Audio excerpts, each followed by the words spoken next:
عیسوی کے بعد سے وہ نفرت کا کھارا صلیبی جنگوں کی شکل میں عالم اسلام پر ٹوٹ پڑا، اور اس کے بعد حال ہی میں جو فتح انہوں نے حاصل کی، نوٹ کر لیجیے کہ جہاں تک پروٹیسٹنٹ مذہب کا تعلق ہے وہ تو پہلے سے ان کی جیب میں تھا۔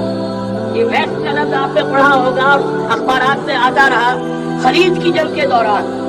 ویسٹ ایک تو کہتے ہیں یہ بھیڑ جو کاٹ جاتی ہے خون پھوٹ جاتا ہے، لیکن ویسٹ مخفف ہے، وائٹ اینگلو سیکسن پروٹیسٹنٹس۔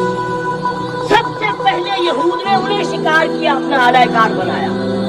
یہی وجہ ہے آپ کو معلوم ہے 1917 میں انگریزوں کے ذریعے سے انہیں یہ اجازت ملی کہ فلسطین میں زمینیں بھی خرید سکتے ہیں، جائیدادیں بھی خرید سکتے ہیں۔ بالفور ڈیکلریشن انگلستان کا وزیر خارجہ تھا جس نے یہ اجازت دلوائی ہے، ورنہ یہ کہ خلافت عثمانیہ جب تک قائم رہی ہے، خلیفہ عثمانی ترک خلیفہ نے اجازت نہیں دی، اس لیے کہ حضرت عمر رضی اللہ تعالیٰ عنہ نے، یہ بھی اب تاریخ کی ایک حقیقت بیان کر رہا ہوں جو شاید بہت سے حضرات کے علم میں نہ ہو، کہ جب یروشلم کے عیسائیوں نے سرنڈر کیا ہے، یروشلم حضرت عمر آئے ہیں، تشریف لائے ہیں مدینہ منورہ سے چارج لینے کے لیے، اس وقت جو ٹریٹی لکھی گئی ہے، جو معاہدہ ہوا ہے، اس میں وہاں کے یہودیوں، یہاں کے عیسائیوں نے طے کرایا تھا کہ یہاں آپ یہودیوں کو آباد ہونے کی اجازت نہیں دیں گے۔ یہودی آ سکتا ہے، زیارت کر سکتا ہے، اپنے مقامات مقدسہ کو آ کر دیکھ سکتا ہے، یہاں آباد نہیں ہو سکتا۔ اور یہ کون شرط ٹکرائی؟ عیسائی۔ اس وقت تک عیسائیوں کی دشمنی یہودیوں کے ساتھ اس درجے میں تھی، اور یہی حضرت عمر رضی اللہ تعالیٰ عنہ کی وہ شرط تھی کہ سلاطین عثمانیہ، خلفائے عثمانیہ نے بھی، حالانکہ یہودیوں نے بڑی سے بڑی رشوت دینے کی کوشش کی ہے، سلطان عبدالحمید خان کو یوں سمجھیے کہ سیم و زر سے خریدنے کی کوشش کی ہے، لیکن اس کے باوجود ان کا کہ جو فیصلہ حضرت عمر کر گئے تھے، جو کمٹمنٹ رضی اللہ تعالیٰ عنہ ان کی ہے، میں اس سے سرے منہ انحراف نہیں کر سکتا۔ اصل میں اسی کی تو صدا ہے جو فری میسنری کے ذریعے سے خلافت کا خاتمہ کرایا گیا، کہ یہی سب سے بڑی رکاوٹ ہے۔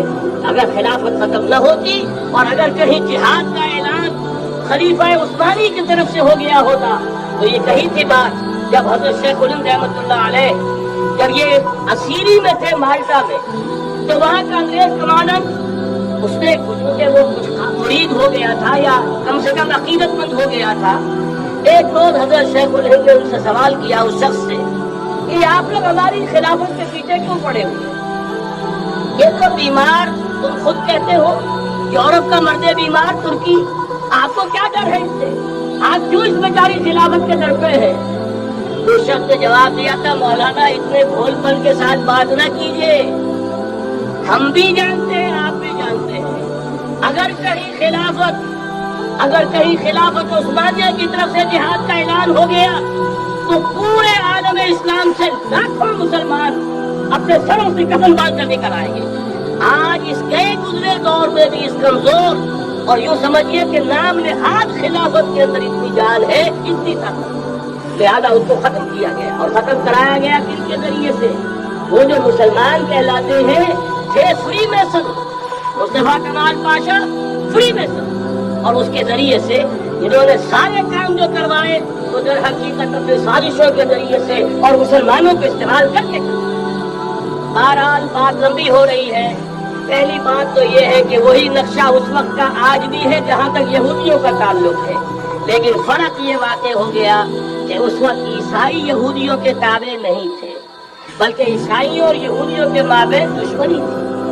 آج یہودی عیسائیوں پر مسلط ہو چکا ہے، فرنگ کی رگے جاں پنجے یہود میں ہے، اور آج کے فرنگ کا لیڈر امریکہ ہے۔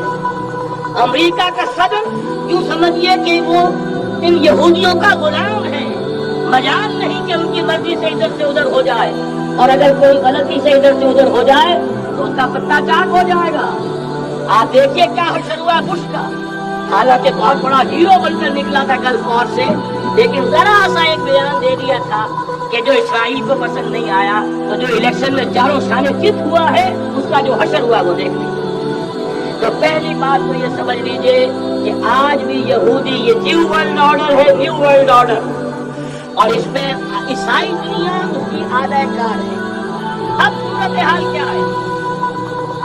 عیسائی دنیا، میں ایک بات بتا رہا تھا بیچ میں رہ گئی، کہ جہاں تک پروٹسٹنٹ عیسائی تھے وہ تو پہلے ان کے ہاتھ میں تھے. حال ہی میں انہوں نے جو فتح حاصل کی ہے وہ کیتھولک عیسائیت کو بھی اپنے ہاتھ میں لے لیا ہے. چنانچہ پوپ صاحب نے فرمان جاری کر دیا ہے کہ ہمارے خداوند یسوع مسیح کے قتل کی ذمہ داری ان یہودیوں پر نہیں ہے، بری کر دیا. 1900 برس کے بعد، بلکہ 2000 برس کے قریب ہو گئے، انہیں ایگزونریٹ کر دیا گیا، انفال کر دیا گیا، ان پر ذمہ داری نہیں. نتیجہ یہ نکلا ہے کہ ابھی چند مہینے پہلے جو مذاکرات صلح کے ہو رہے تھے، جن میں یاسر عرفات بھی تھے اور یہ اسحاق رابین گیا ہوا تھا واشنگٹن، وہاں سے واپس آیا ہے تو روم میں رک کر آپ آئے، روم سے ملاقات کر کے تشریف لائے ہیں. انہیں دعوت دی ہے کہ یروشلم آئیے، اور ویٹیکان نے تسلیم کر لیا ہے یا کوئی اسرائیل کو، اور ویٹیکان کا اب جو ہے ایک ایمبیسی، اس کا جو ہے سفارت خانہ وہ یروشلم میں بننے والا ہے، اور پوپ صاحب بھی وزٹ کرنے والے ہیں. گویا کہ یہ گٹھ جوڑ اب مکمل ہو چکا، اب کہیں اس میں کوئی کمی نہیں رہی. اس یونائٹڈ فورس کے ساتھ یہ نیو ورلڈ آرڈر اس وقت عالم اسلام پر حملہ آور ہے. اب اس پہ نوٹ کیجئے کہ اس وقت کی فضا ہے کیا. عالم اسلام میں سے عالم عرب ان کے شکنجے میں جاتے کیوں بنا کر کھڑے ہوئے ہیں اسرائیل کو ماننے کے لیے اور سر تسلیم خم کرنے کے لیے. انہیں بلا کر میڈرڈ میں پیش کیا گیا یہودیوں کے سامنے کہ تم جن کے ساتھ ایک ٹیبل پر بیٹھنے کو تیار نہیں تھے، میڈرڈ میں آؤ، اپنا قبرستان دیکھو. اسپین کی سرزمین جہاں تم نے 800 برس حکومت کی تھی، یہ تمہارا قبرستان، یہاں اور بیٹھو ان کے ساتھ بات کرو. گئے تھے کہ نہیں تمام فرنٹ لائن اسٹیٹس میڈرڈ میں؟ حالانکہ کوئی بین الاقوامی کانفرنس کبھی میڈرڈ میں نہیں ہوئی. یا تو یہ واشنگٹن میں، بعد میں وہ سارے معاملات واشنگٹن تک چلے.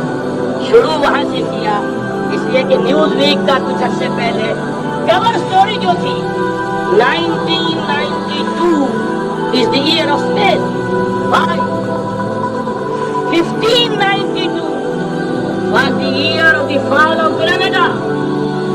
1492 میں 1492 میں غرناطہ کا سقوط ہوا، اور پورے آئیبیرین پیننسولا سے ایک ایک مسلمان بچہ نکال کر ختم کر دیا گیا، یا زندہ جلا دیے گئے، یا تہے تیز کر دیے گئے، یا جہازوں میں بھر بھر کر. اور آپ کو معلوم ہے میڈیٹرینین کی حیثیت کیا ہے؟ خلیج ہے، ایک معمولی سی خلیج. ادھر سے اسپین کا ساحل قریب آ جاتا ہے، اسپین کے ساحل سے جہازوں میں بھرا اور نارتھ افریقہ کے ساحل میں پھینک کر آ گئے.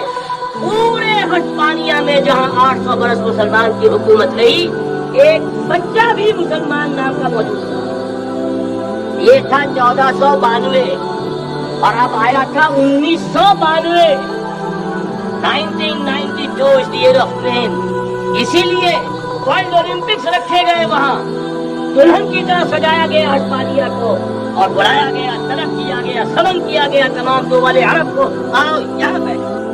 اور یہاں بیٹھ کر اپنے ان یہودی دشمنوں کے ساتھ مصالحت کی بات شروع کی. بہرحال نوٹ کر لیجئے، عالم عرب جا چکا. کوئی دن کی بات ہے، میں سنسنی پیدا نہیں کرنا چاہتا، لیکن حالات اور واقعات سے نگاہیں بند کرنا بھی کوئی دانش مندی کی بات نہیں ہے. یہ ایودھیا کی مسجد شہید کی گئی، ابھی یہ ایک بہت بڑا مزار جو ہے شہید کیا گیا، اس کے ساتھ کئی مسجدیں شہید کی گئی. یہ سب کیا ہے؟ یہ مسلمانوں کی نفس دیکھی جا رہی ہے. کہ کوئی غیرت اور حمیت نام کی کوئی شے باقی ہے؟ جیسے علامہ اقبال نے وہ نظم لکھی تھی عبدالقادر روہیلا، بڑا ظالم جفا جو کینہ پرور تھا، لیکن یہ کہ اس نے جو ٹیسٹ لیا تھا کہ وہ جو عورتیں ہیں تیموری خاندان کی، ان میں کوئی رمق رہ گئی ہے؟ معلوم ہوا کہ نہیں، کہ غیرت نام تھا جس کا گئی تیمور کے گھر سے ختم، غیرت نکل گئی. اسی طرح ایودھیا کی مسجد اب جہار شریف اور یہ کوئی دن کی بات ہے کہ اب مسجد اقصی کا نمبر آیا کہ آیا، اس کے لیے پوری تیاریاں ہو چکی ہیں۔ یروشلم کا مشرقی حصہ خالی کرایا جا چکا ہے، اس کے اندر اب پورا تسلط یہودی کر رہے ہیں۔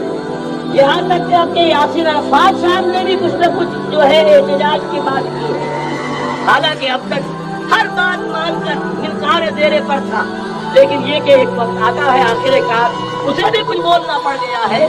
لیکن یہودی اب پیچھے قدم ہٹانے والا نہیں ہے۔ ان کا تھرڈ ٹیمپل تیسری مرتبہ ہیکل سلیمانی تعمیر ہونا ہے، نوٹ کر لیجئے۔ ان کے لیے وہ وہی کچھ ہے جو ہمارے لیے کعبہ ہے، ان کے لیے ہیکل سلیمانی بالکل وہی حیثیت رکھتا ہے جو ہمارے لیے کعبہ۔ وہ ہیکل سلیمانی ایک مرتبہ پہلے نیبوکدنیزر کے ہاتھوں مسمار ہوا، پھر سن 70 عیسوی میں ٹائٹس کے ہاتھوں مسمار ہوا، سن 70 کے بعد آج 1995 میں کتنے برس ہو گئے؟ پورے 1925 برس ہو گئے کہ ان کا کعبہ زمین بوس پڑا ہوا ہے۔ اب تک تو ان کا بس نہیں تھا، اب تو بس ہے کہ نہیں؟ اب ان کی حکومت ہے کہ نہیں؟ اب شاہ حسن ہو چاہے شاہ حسین، ان کے نوکر اور چاکر ہیں یا نہیں؟ اب انہیں ڈر کس کا ہے؟ لہذا کوئی دن کی بات ہے مسجد اقصی شہید ہوگی اور ٹیمپل کی تعمیر شروع ہوگی۔ یہ تو بہرحال ایک نقشہ ہے۔ اگلا نقشہ آپ کو بتانا چاہتا ہوں، ایک دوسری تصویر ہے۔ یہ تصویر ہے زمینی، ایک تصویر ہے آسمانی۔ وہ مکہ